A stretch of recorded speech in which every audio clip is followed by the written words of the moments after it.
Yang kedua, orang yang dicintai Allah Ta'ala akan diuji. Untuk apa diuji itu? Agar terhindar dari hal-hal yang tidak disukai, atau menghapus dosa-dosanya, atau supaya mengangkat derajatnya di ketinggian. Namun syaratnya jika ujian itu dijalani dengan lapang dada. Tapi syaratnya harus sabar. Baik, mari kita lihat ma'asyiral muslimin, inilah hal yang patut kita fahami atas insan yang beriman. Bahwa cobaan kadang dapat meninggikan derajat muslim di sisi Allah. Jadi semakin disayang, semakin diuji. Ketinggian keimanan seseorang itu akan menempatkan derajatnya nanti dan tingginya cobaan. Maka berdasarkan ini A, B, C ujiannya akan berbeda-beda karena akan sesuai kualitas keimanan mereka. Baik, mari kita lihat Rasul sallallahu alaihi wasallam menyampaikan, jika Allah menginginkan kebaikan pada hamba, Dia akan segerakan hukumannya di dunia. Jika Allah menghendaki kejelekan padanya, Dia akan mengakhirkan balasan atas dosa yang ia perbuat hingga akan ditunaikan pada hari kiamat kelak. Hadis riwayat At-Tirmidzi. Lihat hadis ini. Jadi kalau Allah menghendaki kebaikan bagi seorang hamba, Allah segerakan hukumannya di dunia. Diberikan cobaan, diberikan penderitaan, diberikan ini. Ini sejatinya untuk meninggikan derajatnya, menghapuskan dosa-dosanya. Sehingga nanti kalau dosanya sudah diampuni, derajatnya nanti ditinggikan, di sana nanti sudah tinggal menunggu kenikmatannya saja. Namun terus jangan minta diuji, nggak boleh juga.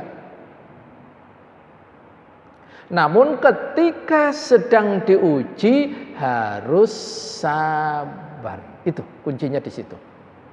Kemudian hadis yang kedua dari sahabat Anas bin Malik radhiyallahu an, inna 'idhamal jazaa'i ma'idhamil bala. Sesungguhnya pahala besar karena balasan untuk ujian yang berat. Wa innallaha idza ahabba qauman ibtalahum faman radiya falahu ridha wa man sakhita falahu sakhut. Apa itu? Sungguh jika Allah mencintai suatu kaum, maka Dia akan menimpakan ujian untuk mereka. Barang siapa yang ridha, maka ia akan meraih ridha Allah. Barang siapa yang tidak suka, maka Allah pun akan murka. Hadis riwayat Ibnu Majah. Hadis ini jelas sekali menggambarkan bahwa siapa yang ridho atas ujian, Allah pun ridho kepadanya. Dan siapapun murka, tidak suka, Allah pun murka kepadanya. Hati-hati kalau begitu. Maka berdasarkan hadis dua ini, maka bisa diambil faedah. Pertama, musibah yang berat dari segi kualitas dan kualitas akan mendapat balasan yang besar. Jadi semakin besar cobaan, semakin berat, besar pahalanya. Kedua, tanda cinta Allah, Allah akan menguji hambanya. Hal ini disampaikan Luqman ketika menasihati anak-anaknya. Wahai anakku, ketahuilah bahwa emas dan perak diuji keampuhannya dengan api. Sedangkan seorang mukmin diuji dengan ditimpa musibah. Emas bisa hebat itu karena dengan api. Perak juga begitu. Seorang mukmin betul-betul kualitas keimanannya kalau sudah diberikan musibah. Kalau sudah diberikan musibah, apa yang ia ucapkan, itulah nanti. Apa yang ia pikirkan, itulah yang terjadi. Kalau kena musibah, apa yang kita ucapkan? Ayo, ketika kita kena musibah, apa yang kita ucapkan? Inna lillahi wa inna ilaihi rajiun. Setelah itu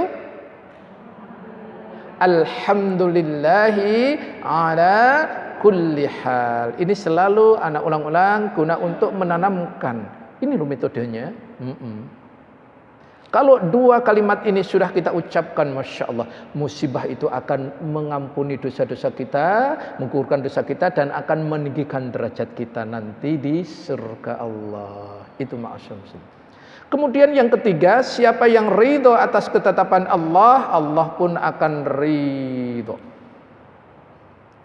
Kemudian siapa yang tidak suka dengan ketetapan Allah, ia akan mendapatkan kesulitan, kesedihan, dan siksa yang pedih. Kemudian yang kelima, cobaan dan musibah dinilai sebagai ujian bagi wali Allah. Siapa wali Allah itu? Ayo, siapa wali Allah itu?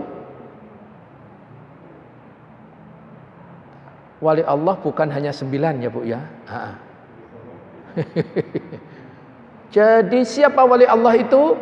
Lihat dibuka surat 2 ayat 257. Inilah wali-wali Allah. Allahu waliyul ladzina amanu yukhrijuhum minadh-dhulumati ilan nur. Jadi orang-orang yang beriman itulah wali-wali Allah.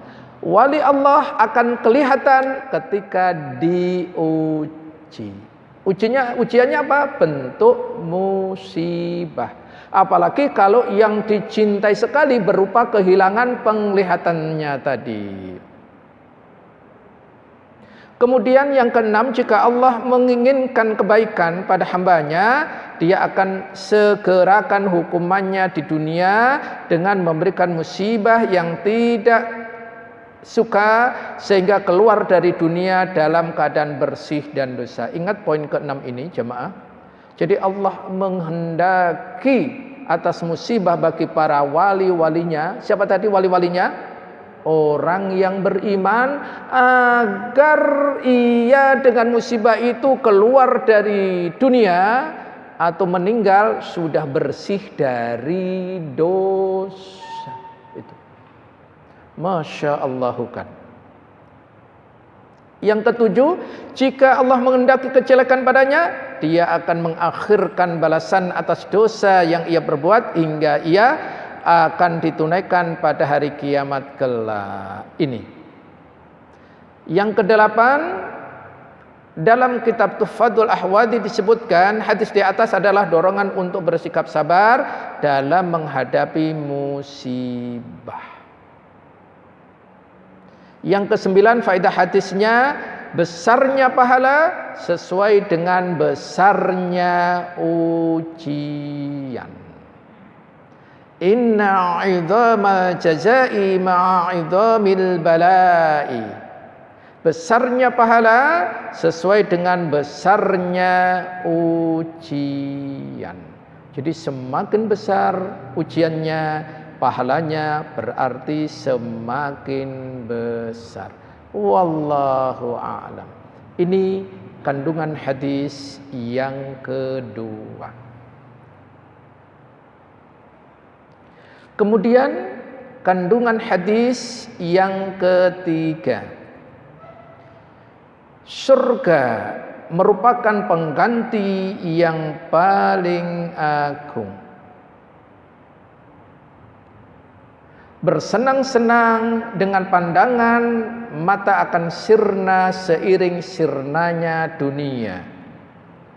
Bahkan dunia belum sirna, orangnya sudah sirna duluan. Dunianya belum rusak, orangnya sudah meninggal duluan. Bahkan orangnya belum meninggal, matanya sudah enggak berfungsi. Kan banyak sekali itu. Sedangkan bersenang-senang dengan surga tiada akan pernah berakhir. Anak akan bawakan sebuah hadis, yang hadis ini diriwayatkan dari Muhammad ibnu Khalid As-Salami, dari bapaknya, dari kakeknya, merupakan salah satu sahabat Nabi sallallahu alaihi wasallam. Semoga Allah meridhoinya. Aku pernah mendengar Rasul sallallahu alaihi wasallam bersabda, "Innal 'abda idza sabaqat lahu minallahi manzilah lam yablughuha bi'amalihi bala ya talahu Allahu fi jasadihi aw fi malihi aw fi waladihi summa sabaru ala dzalika hatta yublighul manzilatal lati sabaqat lahu minallahi ta'ala." Sesungguhnya seorang hamba, jika telah ditentukan padanya suatu tingkatan atau di surga yang mana dia belum bisa meraihnya dengan seluruh amaliyahnya, maka Allah akan timpakan padanya musibah berkaitan dengan dirinya, hartanya, dan pada anaknya. Kemudian Allah jadikan dia bisa bersabar atas musibah tersebut, sehingga dengan sebab musibah tersebut Allah sampaikan ia pada tingkatan surga yang telah ditetapkan untuknya. Hadis riwayat Abu Dawud. Masya Allah. Ini banyak yang belum difahami. Hadis ini gini, jamaah. Jadi kalau seorang hamba ini sudah Allah takdirkan di surga tingkatan A, anggaplah surga Firdaus gitu, surga yang paling tinggi.